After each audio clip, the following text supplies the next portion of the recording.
senantiasa ada dalam lindungan, bimbingan, dan ridha Allah Subhanahu wa Ta'ala.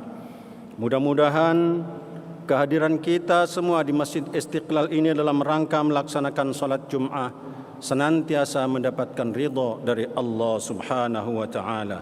Amin ya rabbal alamin. Hadirin sidang Jum'ah rahimakumullah. Pada hari ini tanggal 28 Oktober 2022 bertepatan dengan tanggal 2 Rabiul Akhir 1444 Hijriyah. Artinya, di samping kita memperingati Hari Sumpah Pemuda, sepekan yang lalu kita baru saja melewati peringatan hari peristiwa heroik, yaitu Hari Santri secara nasional, dan satu hari yang lalu kita juga melewati satu bulan yang di dalamnya ada peristiwa bersejarah, yaitu lahirnya junjungan kita Nabi besar Muhammad sallallahu alaihi wasallam. Tiga peristiwa ini adalah peristiwa yang sama-sama besar dalam sejarah perjuangan dan peradaban bangsa umat manusia. Yang satu mempengaruhi dan memotivasi yang lainnya. Kehadiran Rasulullah sallallahu alaihi wasallam yang diutus oleh Allah ke permukaan bumi ini adalah untuk menyempurnakan akhlak, yakni membebaskan segala perbuatan tercela berupa penindasan dan kebiadaban masyarakat jahiliyah yang ada pada saat itu. Begitu juga perjuangan pemuda Indonesia adalah perjuangan mempersatukan anak bangsa guna membentuk kekuatan dalam rangka mengusir penjajah dan kezaliman. Sejalan dengan perjuangan itu pula adalah perjuangan para santri yang membebaskan segala ketertindasan yang akan kembali dilakukan oleh para penjajah dan sekutu-sekutunya. Peristiwa perjuangan santri dalam menghadapi dan mengusir kembalinya sekutu penjajah ke Indonesia mengingatkan kita pada perjuangan Rasulullah sallallahu alaihi wasallam dalam perang Khaybar, perang yang menghalau pasukan Yahudi Bani Nadir dan sekutunya. Belajar dari Rasulullah dalam pertempuran Khaybar. Di Khaybar yang jaraknya sekitar 150 km dari Madinah, terdapat masyarakat Yahudi dari Bani Nadir yang telah terusir dari Madinah. Mereka selalu menyimpan dendam kepada umat Islam. Di sana mereka menyusun kekuatan dengan sekutu-sekutu Yahudi lainnya untuk menyerang umat Islam di Madinah. Demi menjaga keutuhan, ketenangan dan kesejahteraan masyarakat dan wilayah Madinah, maka Rasulullah bersama dengan pasukan sebanyak 10.000 orang rela melakukan peperangan dengan Yahudi yang berjumlah 50.000 orang di Khaybar. Dalam peperangan itu, beberapa kali pimpinan perang dari pihak Yahudi diganti karena terbunuh oleh pasukan Islam. Akhirnya peperangan dimenangkan oleh pihak Muslim, dalam hal ini pihak Rasulullah Muhammad sallallahu alaihi wasallam. Kemenangan itu didorong oleh suatu keyakinan kuat bahwa jihad melawan kezaliman dan dengan persatuan akan diberikan kemenangan oleh Allah Subhanahu wa Ta'ala. Allah berfirman, A'udzu billahi minasyaitonir rajim. Ya ayyuhalladzina amanu idza laqitum fi'atan fathbutu wadhkurullaha katsiran la'allakum tuflihun. Wa athi'ullaha wa rasulahu wa la tanaza'u fatashhalu wa tadhhaba rihukum wasbiru innallaha ma'as sabirin.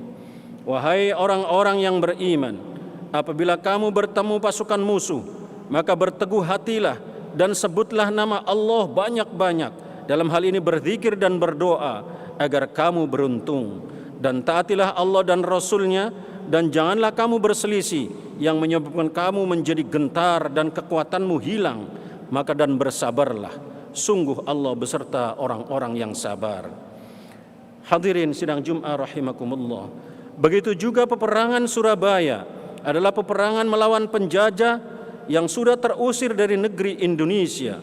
Mereka dan sekutunya akan kembali ke Indonesia untuk kembali menjajah, sehingga yang dilakoni oleh para kiai dan santri dalam menghadapi sekutu adalah peperangan yang amat sengit, karena umat Islam yang di dalamnya para kiai dan santri di samping jumlahnya sangat terbatas, sekaligus perlengkapan dan peralatan sangat minim dan tradisional. Sementara pihak sekutu jumlahnya cukup banyak dan dilengkapi dengan peralatan yang canggih. Tapi dengan semangat resolusi jihad melawan penjajah, melawan kezaliman, didorong oleh keyakinan yang kuat ternyata santri mampu melawan pasukan sekutu yang kuat itu dengan terbunuhnya 2 jenderal terbaiknya dari pihak sekutu, yaitu Jenderal Malabi dan Jenderal Lodel Simon. Akhirnya kemenangan diraih oleh bangsa Indonesia, dalam hal ini para kiai dan santri serta arek-arek Surabaya.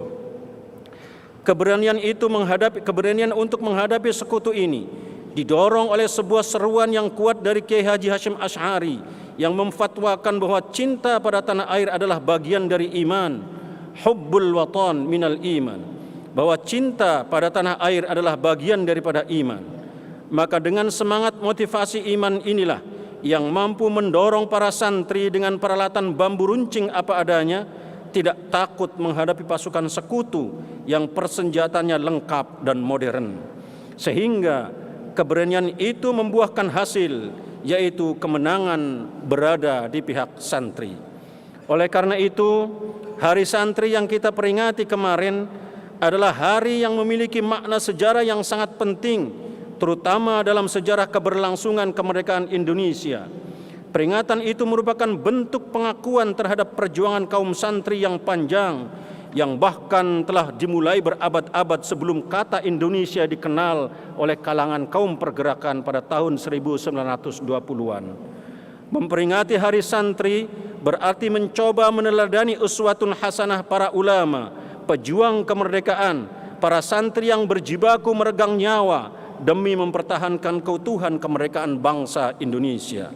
Peringatan Hari Santri yang kita laksanakan dimaksudkan agar kita mampu menerjemahkan, menerapkan dan mengaplikasikan ruhul jihad para santri dalam menjawab tantangan bangsa saat ini dan tantangan masa depan. Karena itulah melalui peringatan Hari Santri dengan spirit resolusi jihad, kita para santri memiliki tanggung jawab moral untuk menjawab tantangan zaman dengan cara menggerakkan pembangunan bangsa yang lebih komprehensif dalam semua sisi lini kehidupan. Hadirin sidang Jumat rahimakumullah. Saat ini kita tidak lagi berada di era penjajahan fisik.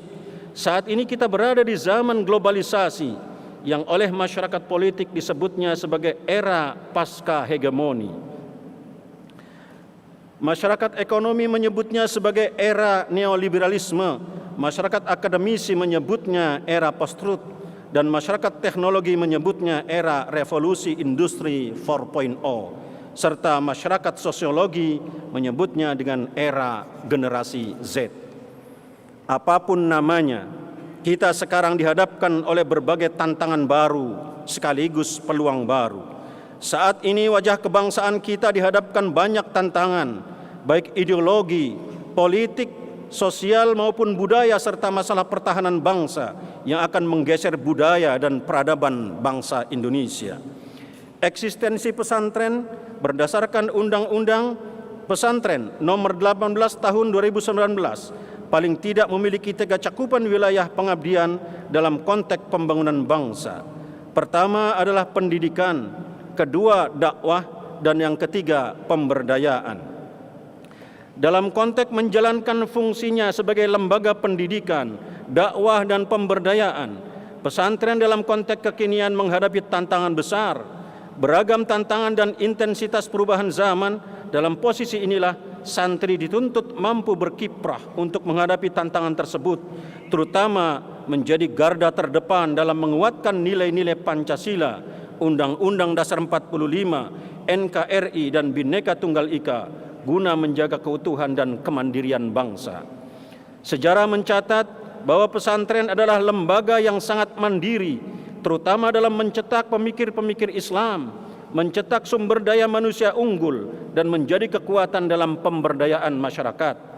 Di era sekarang yang sedang berkembang ini, guna penguatan kemandirian, maka pesantren harus mampu belajar dan mentransfer nilai-nilai luhur yang dimiliki oleh Kiai Haji Samanhudi dalam mendirikan syarikat dagang Islam, yang bertujuan diantaranya adalah untuk mengembangkan jiwa dagang dan kesejahteraan, serta mengembangkan pendidikan dan pengajaran bagi masyarakat pribumi. Karena itu, dengan melihat berbagai tantangan sekaligus peluang, maka pesantren harus lebih berani melakukan transformasi dengan memasukkan fungsi sosial ekonomi ke dalam program kegiatan pondok pesantren. Langkah ini mendorong terjadinya perubahan pengelolaan sistem manajerial kemandirian pesantren dari pesantren tradisional menuju pesantren modern, serta menjadikan pesantren berkolaborasi terhadap entitas bisnis maupun kemajuan teknologi. Transformasi ekonomi ini diarahkan untuk mengembangkan jiwa dagang dan kesejahteraan, serta mengembangkan pendidikan dan pengajaran bagi masyarakat santri untuk kemajuan dan kemandirian bangsa Indonesia. Direktorat Pendidikan Diniyah dan Pondok Pesantren, Direktorat Jenderal Pendidikan Islam Kementerian Agama Republik Indonesia mencatat, saat ini sudah banyak pesantren yang melakukan aktivitas bisnis guna menghidupi kegiatan pesantren sebagai self-financing pesantren yang bergerak secara mandiri. Praktek ekonomi pesantren tersebut sudah dibangun dengan manajerial yang baik dan terbukti berpengaruh terhadap kemajuan dan kemandirian pesantren. Bahkan menurut Dr. Waryono, Direktur PD Pontren, untuk mendorong kemajuan dan kemandirian ekonomi pesantren, Kementerian Agama Republik Indonesia melalui Direktorat PD Pontren telah memberikan dukungan melalui bantuan program inkubasi bisnis pesantren. Maka untuk mempercepat kemandirian pesantren, era sekarang ini adalah momentum yang tepat karena ada 3 siklus kehidupan sebagai pendukungnya. Pertama, siklus digital. Pandemi COVID-19 memaksa disrupsi digital menjadi lebih cepat di Indonesia. Aktivitas ekonomi, pendidikan dan dakwah, serta politik sebagian besar mulai beralih platformnya ke digital. Dalam masalah teknologi digital, kita patut bangga. Sudah banyak pesantren yang mengembangkan bidang ekonomi, bahkan melakukan lomba dalam berbagai teknologi, dan santri bisa menjadi juara dalam lomba-lomba teknologi tersebut. Kedua, siklus usaha kecil menengah. Dunia usaha yang ada di lingkungan masyarakat sekitar pesantren sebagian besar adalah dari kalangan usaha kecil menengah. Bila terjadi kolaborasi pesantren dan usaha kecil menengah di sekitarnya, maka akselerasi pemberdayaan ekonomi pesantren dan masyarakat akan bisa lebih cepat. Ketiga, siklus halal. Dalam kurun waktu 5 tahun terakhir ini, ada peningkatan tren industri halal yang cukup tinggi. Tren seperti ini harus dijadikan peluang oleh pesantren guna menjawab untuk memenuhi tuntutan masyarakat. Hadirin sidang Jumat rahimakumullah.